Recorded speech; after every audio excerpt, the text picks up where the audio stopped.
Hey there! Did you know that Capture the Flag challenges are quickly becoming one of the most popular activities in cybersecurity and gaming? They're blowing up. So what makes these challenges so irresistible? Capture the Flag, or CTF, is a type of cybersecurity competition where participants solve various security-related tasks. These challenges are incredibly relevant, not just for learning, but also for competing at high levels. They're a mix of education and adrenaline. But let's be real, starting out can be a bit overwhelming. Beginners often face hurdles like not knowing where to begin and feeling intimidated by the complexity. Don't worry, I've got you covered. There are platforms like Haiku that make entering the world of CTF challenges easy. With Haiku, for example, you can build your own CTF challenges in a Unity game engine-based platform.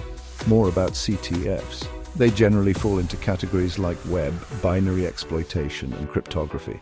In a web challenge, you might find vulnerabilities in a website. Binary exploitation could have you digging through code to find flaws.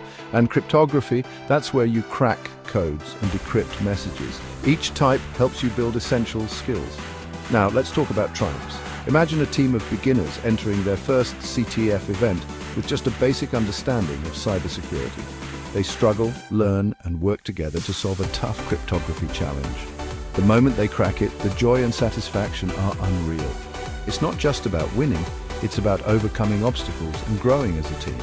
To wrap things up, CTF challenges are an amazing way to level up your cybersecurity skills while having a blast. They're educational, competitive, and oh so rewarding.